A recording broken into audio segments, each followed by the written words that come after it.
Mereka menenteng senjata, mereka menembak rakyat, tapi kemudian bersembunyi di balik enteng kekuasaan. Dengan orang Republikan itu tetap gagal.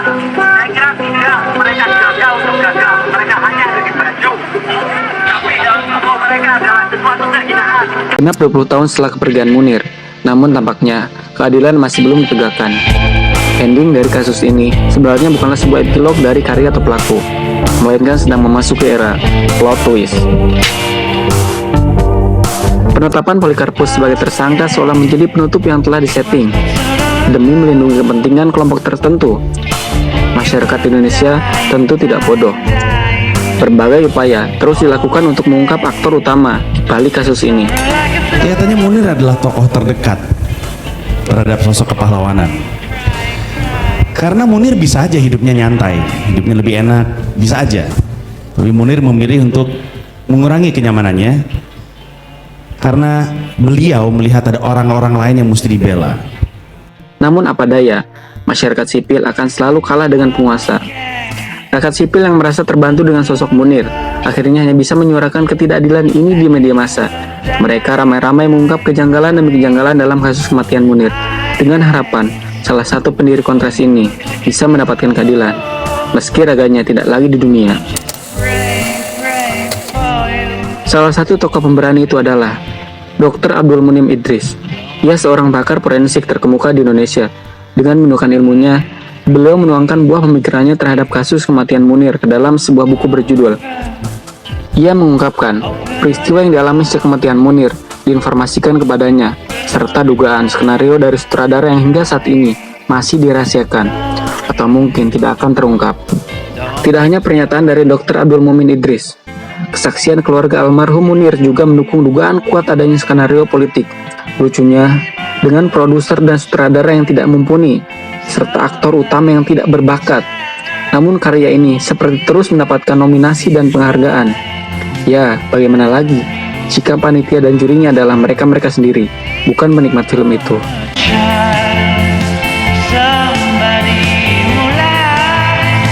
Tanpa berbelit-belit, berikut beberapa kejanggalan kasus kematian Munir yang diambil dari berbagai sumber dan merupakan bukti kuat bahwa pelaku utama masih berkeliaran dan merupakan seorang yang jika namanya diungkap akan membuat shock seluruh masyarakat Indonesia. Pertama, Munir dipastikan dibunuh. Hal paling pertama yang harus diketahui adalah Munir memang dibunuh, bukan kecelakaan ataupun bunuh diri. Mungkin awalnya sang sutradara ingin membuat skenario yang tidak mengarah ke pembunuhan, tapi apa daya, ia hanyalah sutradara amatiran yang membuat sebuah karya picisan terburu-buru demi mendapatkan uang. Kematian Munir nyatakan bukanlah hasil dari kecelakaan, sebab racun yang ditemukan pada tubuh Munir rupanya bukan barang yang mudah didapat. Menurut Dr. Abdul Mumin Idris, jika memang benar kecelakaan, hanya bisa ditemukan pada makanan berjenis seafood. Namun pada saat itu, makanan yang dihidangkan di pesawat bukanlah seafood, dan penumpang lain tidak mengalami hal yang serupa atau minimal sakit. Kematian Munir juga bukanlah bunuh diri. Bayangkan saja, mana ada orang yang tiba-tiba bunuh diri pada saat sedang dalam perjalanan akan menempuh pendidikan S2 di negara orang. Buat apa capek-capek daftar S2, kemudian packing sedemikian rupa, hanya untuk bunuh diri di udara? Secara logika, jika memang beliau ingin bunuh diri, tidak perlu repot-repot packing kan? 2. Alat pembunuhan pintar. Racun arsenik yang digunakan untuk membunuh Munir merupakan alat pembunuhan yang dianggap cukup pintar, sebab racun ini merupakan satu-satunya racun yang tidak berwarna, tidak memiliki rasa dan tidak berbau, sehingga hidangan apapun yang dicampur oleh racun ini tentu secara kasat mata tampak seperti sajian pada umumnya. Informasi sifat racun arsenik tentunya tidak banyak masyarakat yang tahu. Mungkin ada racun bernama arsenik saja hanya sedikit yang tahu. Karena itu dapat diambil kesimpulan, pelaku bukan orang biasa, karena bisa mengerti sifat arsenik dan bahkan mendapatkannya dengan mudah, dan bisa lolos saat pengecekan barang di bandara. 3. Penetapan pelaku secara tiba-tiba. Saat masa pemerintahan Presiden Susilo Bambang Yudhoyono atau akrab disapa SBY, tepatnya pada tanggal 23 Desember 2004, tiba-tiba dibentuk tim pencari fakta atas kasus kematian Munir. Tanpa ada berita penyelidikan, dalam waktu yang sangat singkat, polisi langsung mengarahkan pelaku pembunuhan kepada Polikarpus. pilot pesawat Garuda yang saat itu membawa Munir. Tidak seperti penyelidikan kasus pada umumnya, di mana seharusnya ada tersangka-tersangka, kemudian menyelidiki satu persatu alibi dan histori komunikasi mereka, tetapi langsung mengarah kepada satu orang. Tidak kaget apabila banyak yang menyangka tertangkapnya Polikarpus sudah disetting sejak awal, bahkan mungkin sebelum dibentuknya tim mencari fakta. Dugaan bahwa Polikarpus ditumbalkan pun memucat. Hingga ditetapkannya sebagai pelaku, masyarakat masih belum puas dan juga mengira ada kejanggalan. Ditambah adanya seorang saksi yang melihat Polikarpus, Munir, dan seorang pria tidak dikenal duduk bertiga di sebuah kafe saat sedang transit di Bandara Udara Singapura.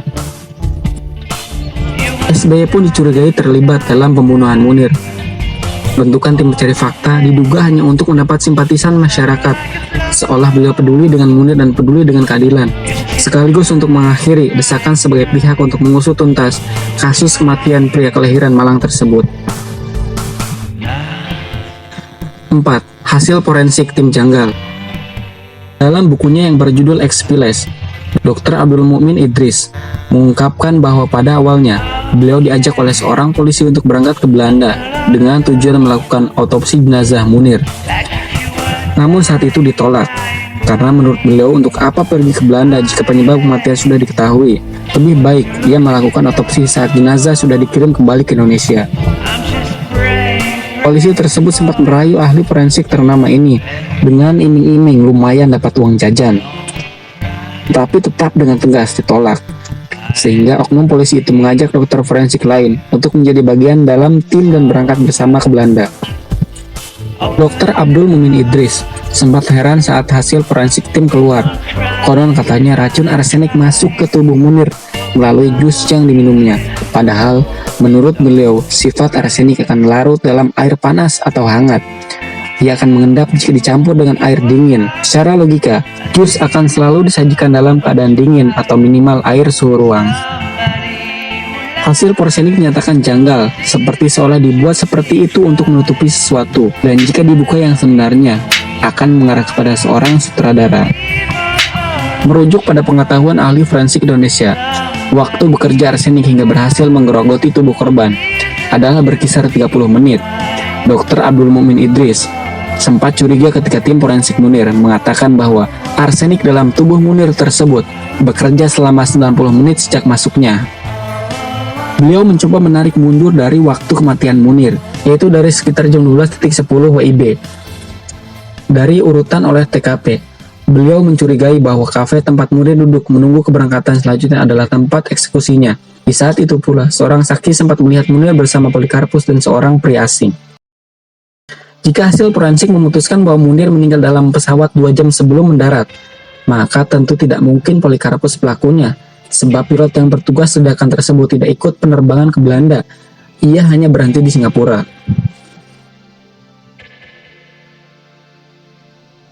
Kehadiran Polikarpus dalam drama ini menjadi tanda tanya besar, sebab dari awalnya ia tidak sedang dalam masa bertugas. Menurut penuturannya, maskapai Garuda tiba-tiba memberikan surat tugas untuk pilot tersebut secara mendesak. Sampai sini tidak ada yang aneh, karena memang hal biasa untuk terbang secara tiba-tiba, biasanya untuk menggantikan rekan kerja yang saat itu berhalangan. Namun keanehan muncul ketika diselidiki. Surat tugas untuk Polikarpus bukanlah penugasan sebagai seorang pilot, melainkan teknisi. Orang awam pun tahu pilot tidak bisa merangkap jabatan, apalagi teknisi. Maka muncul dugaan bahwa petinggi dalam perusahaan penerbangan plat merah tersebut juga terlibat. Pembelaan dari pihak Garuda, saat itu pesawat mengalami kendala sehingga membutuhkan orang untuk membantu memperbaiki agar bisa tetap terbang. Dr. Abdul Mukmin Idris sempat heran kenapa bukan memanggil teknisi atau mekanik yang memang ahlinya. Oke lah jika pilot juga bisa memperbaiki mesin, tapi kenapa Polikarpus yang dipanggil? Ia seorang pilot Airbus. Kenapa tidak memanggil pilot Boeing yang saat itu sedang digunakan? Secara logika, tentunya pilot Boeing akan lebih menguasai pesawatnya dibandingkan pilot Airbus. Kejanggalan berikutnya, Garuda sempat membuang bahan bakar pesawat yang tentunya akan menimbulkan kerugian besar bagi maskapai. Garuda beralasan itu sebagai bentuk perbaikan pesawat supaya bisa terbang. Jika memang benar dan Polikarpus terlibat dalam perbaikan pesawat, mengapa pilot tersebut hanya berada 4 hingga 5 jam di Singapura, lalu segera kembali ke Jakarta pagi-pagi buta? Padahal perbaikan pesawat membutuhkan waktu yang cukup lama. 7. Telepon seorang polisi.